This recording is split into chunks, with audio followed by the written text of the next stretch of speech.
You know, when I started, we were told never to discuss price with the customer. Okay, they ask you what they could buy it for, we'd say no, we can't tell you that until the end. I mean, if you talk price, you got sent home. You talk price 2 days in a row, you got fired. We wouldn't give a customer a price for love nor money until we had them on paper.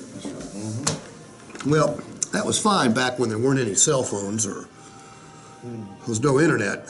There weren't stickers on cars, and the only advertised or only ads that were running were in the newspaper, and those were lost leaders. Okay?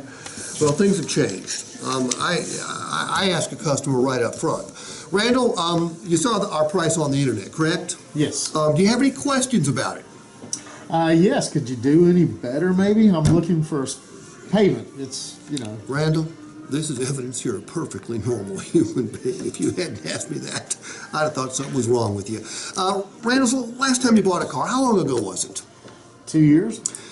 I'm going to guess that 2 years ago, in order for you to get yourself the best price, biggest discount, you had to enter into a fairly serious negotiation with the car salesman and maybe a manager or two as well. Yeah, I had a budget and my payment, and we had to work down to it. Okay. How much fun was that, the back and forth, Randall? Not a lot. Almost left a time or two. Okay. Randall, the gut-wrenching, head-butting, confrontational, old-time negotiation is the #1 complaint people have had about buying a car for at least the last 41 years, because that's all the further I go back, and it probably goes back even further than that. Oh, yeah. People hated it. Randall, things have changed, and all the changes that have taken place are good for you, the consumer. The massive movement to online shopping has forced dealers to literally change the way they price their vehicles. Randall, what you had to fight for the last time is now served up to you on a silver platter. I'm going to guess that we weren't the only website you checked out. Oh, no, huh? You probably looked at a number of different vehicles, a number of different websites, and at a number of different stores, correct? Yeah. And I'm going to guess if we didn't have an awfully good price and the right vehicle, we wouldn't even be having this conversation, would we? No, I love that color, and that's why I'm here.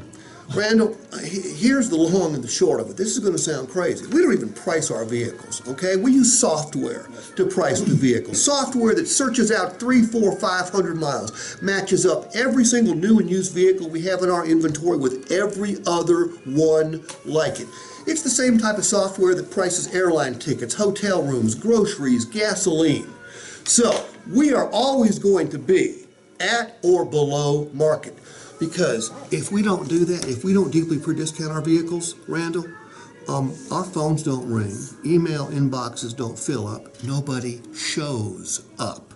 So what you had to fight for the last time, again, I repeat, you were served up on a silver platter.